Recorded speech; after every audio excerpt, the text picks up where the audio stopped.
Olivier Falorni, donc, député de la Charente-Maritime, vous êtes engagé depuis longtemps sur ces questions de société et sur l'évolution de la législation sur la fin de vie en France. En 2024, vous devenez le rapporteur général du projet de loi relatif à l'accompagnement des malades et de la fin de vie. Je vais commencer avec vous, monsieur le député Olivier Falorni.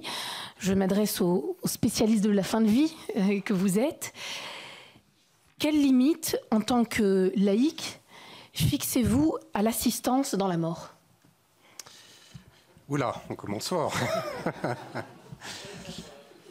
On commence fort. En tout cas, je veux d'abord, avant de répondre à votre question, et je m'efforcerai d'y répondre autant que possible, même si, je vous le dis, sur le sujet, j'assume le fait d'être un parlementaire, mais aussi un militant au sens noble du terme.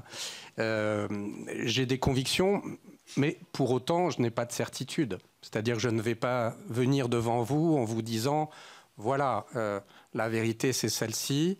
Pour le coup, on parle de liberté de conscience. Je considère que, justement, la question de la fin de vie en est probablement une des plus belles expressions. Peut-être en préambule, parce que ça me semble important de le redire, Gilbert, tu as évoqué Henri Caillavet. Et pour expliquer peut-être la source de mon engagement sur le sujet,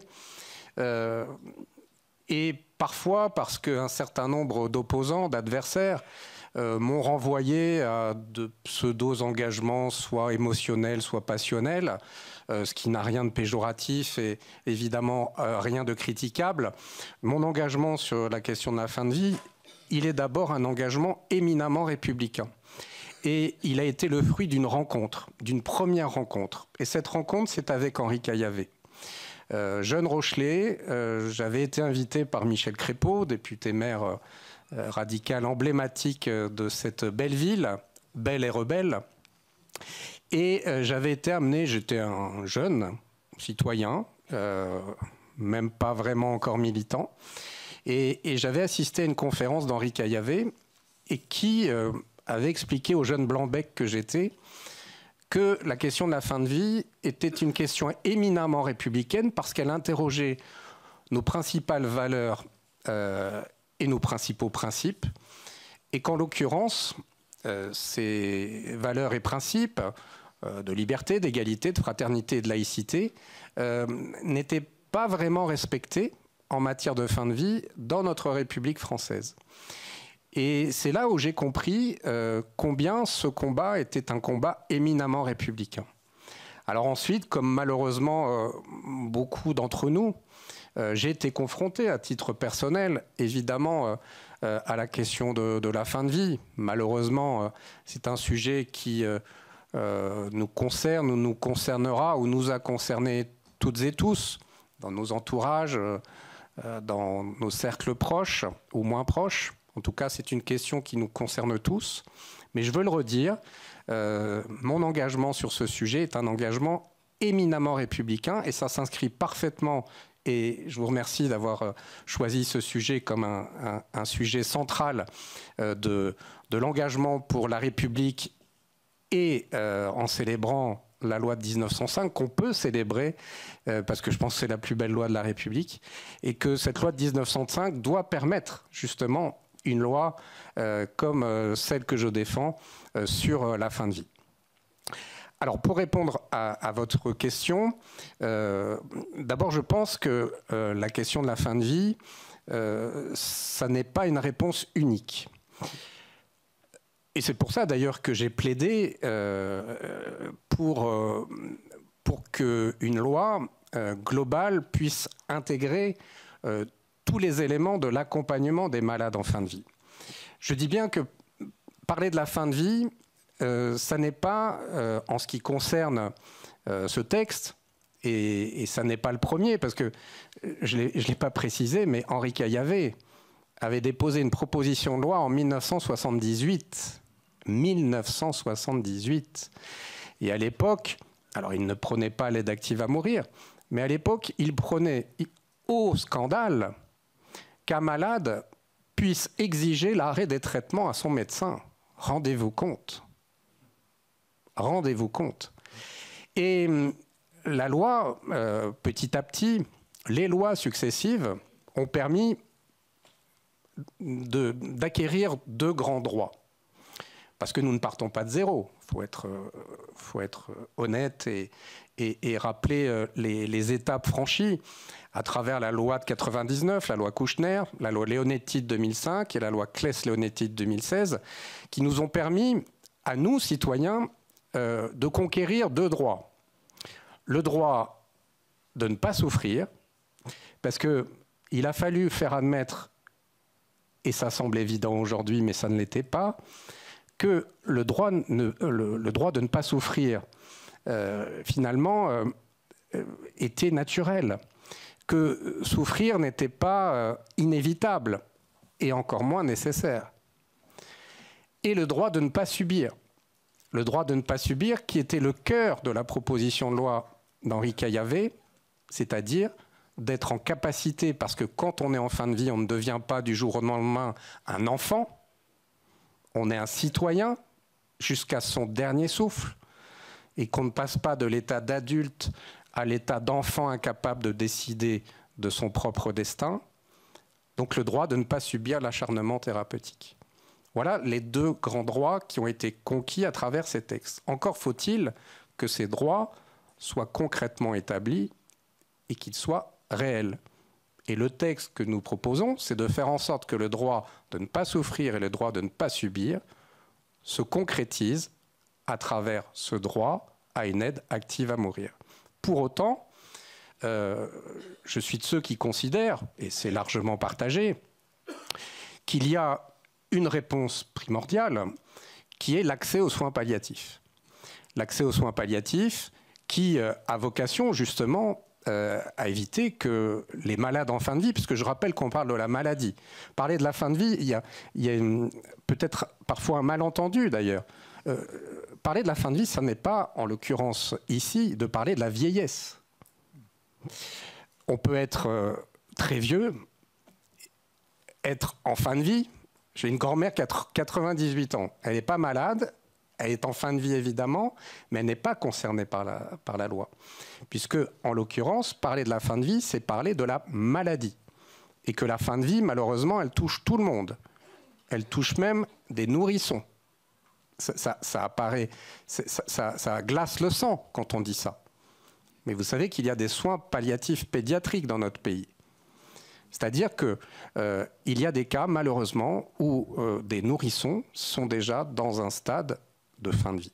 Donc parler de la fin de vie, c'est parler de la maladie grave, incurable, ça n'est pas parler de la vieillesse. Et je le précise parce que, évidemment, un certain nombre d'opposants se chargent bien de dire qu'il s'agit, pour être gentil, d'éliminer les vieux. Voilà. Concernant l'accompagnement des malades en fin de vie, les soins palliatifs sont la réponse primordiale. Et je suis là aussi un militant, je le dis, du développement des soins palliatifs. Comme député de la Charente-Maritime, j'ai œuvré en allant taper régulièrement et il faut être déterminé dans ce genre de combat pour qu'on ait une unité de soins palliatifs à La Rochelle. Nous l'avons obtenu. Donc je défends les soins palliatifs et je considère que c'est une réponse primordiale, importante. Simplement, ce que je dis, ce que nous disons, c'est qu'il y a, comme toute médecine humaine, puisque les soins palliatifs sont une médecine humaine, des cas où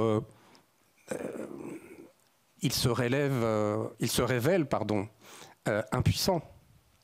Impuissant face à la souffrance physique, psychologique. Et puis, parce que je le redis, être en fin de vie ne vous rend pas, j'allais dire, la conscience d'un enfant. Et donc, on doit pouvoir dire, eh bien non, je ne veux pas aller en soins palliatifs. Non, je ne veux pas endurer une agonie interminable, alors que je sais que je suis condamné. Et ce droit, il est fondamental. Et c'est pour ça qu'il s'inscrit dans ce que nous défendons, c'est-à-dire le principe de liberté. Henri Caillavet, toujours lui, était rapporteur de la loi Veil au Sénat en 1974. Je vois beaucoup de parallèles avec la situation de la fin de vie aujourd'hui. Souvenez-vous, avant 1974, les femmes qui voulaient avorter, que devaient-elles faire? Soit recourir à la clandestinité, au risque de leur propre vie, ou, pour celles qui le pouvaient, partir à l'étranger. Aujourd'hui, celles et ceux qui souhaitent en finir, parce que, je le redis, ils sont atteints de maladies graves et incurables, qui n'ont plus d'espoir de survie, que peuvent-ils faire? Recourir à la clandestinité quand vous avez un professionnel de santé qui accepte, dans l'illégalité, de vous aider à mourir. Et combien y a-t-il de cas que nous connaissons d'euthanasie clandestine dans notre pays?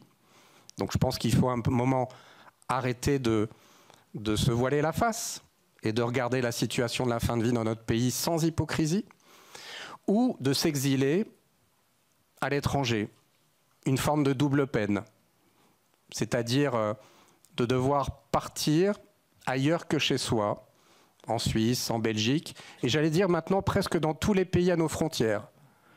Notre République laïque va être une des dernières, même pas république, parce qu'il y a des monarchies presque catholiques qui ont légiféré, hein, parce que quand je vois l'Espagne et le Portugal qui ont eu... alors, Portugal n'est pas une monarchie, mais en tout cas des pays de la péninsule ibérique qui ont légiféré en 2021 et en 2023, que la Grande-Bretagne, la Chambre des communes en Angleterre a voté le droit à une aide à mourir il y a quelques semaines, tous nos pays à nos frontières vont avoir ou ont depuis longtemps, la Belgique depuis 2002, légiféré sur l'aide active à mourir. Alors, la situation me rappelle étrangement la situation d'avant 1974. Et d'ailleurs, ce qu'on voit aussi, il faut toujours regarder les décisions des cours d'assises avec beaucoup d'intérêt.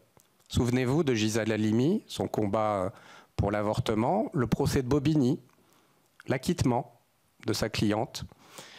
Eh bien, régulièrement, dans les cours d'assises, et ça a été le cas encore à la cour d'assises de l'Aube il y a 2 mois, un monsieur de plus de 80 ans qui avait aidé sa femme à mourir, il a dit « Oui, j'ai tué ma femme parce qu'elle me suppliait de mourir ». Il a été acquitté par la cour d'assises. Il a été acquitté par le jury populaire, alors qu'il avait dit « Oui, j'ai fait mourir ma femme ». Et la cour d'assises l'a acquitté sur les mêmes motifs qu'elle avait acquitté la jeune femme défendue par Gisèle Halimi. Pour les mêmes motifs. Donc à un moment, quand vous avez une immense majorité de Français, quand vous avez une justice qui elle-même n'ose pas poursuivre ce que l'on peut considérer en l'état du droit comme des homicides, quand vous avez, Gilbert l'a rappelé, une convention citoyenne qui a près de 80%, 76 pour être précis, des conventionnels ont dit qu'il fallait une aide active à mourir dans ce pays, que 9 Français sur 10 dans toutes les enquêtes d'opinion disent qu'il faut légiférer, et qu'à l'occasion d'une proposition de loi que j'avais déposée en 2021, qui a subi l'obstruction de quelques députés récalcitrants, mais nous avions pu faire voter l'article 1 qui définissait le droit à une aide active à mourir et qui avait été voté par 83% des députés en 2021. Eh bien, à partir de tout ça, je considère qu'aujourd'hui, ce droit éminemment républicain, il doit être voté. Vous avez pu constater que c'est un parcours d'obstacles. Depuis 1978, certes, du chemin a été accompli, mais cette loi, elle se heurte à beaucoup d'obstacles. Tu en as évoqué quelques-uns, Gilbert. Nous étions à 1 semaine de voter la loi. La dissolution est arrivée. Nous avions inscrit ce texte en février. La censure est arrivée. Et ce que je peux vous annoncer aujourd'hui à peu près de manière certaine, c'est que ce texte reviendra probablement au mois de mai. Je le dis avec beaucoup de prudence, parce que d'ici là, il peut se passer bien des choses. En tout cas, je le fais avec détermination et avec vraiment le sentiment d'être porté par tous ceux qui croient en la République. Merci.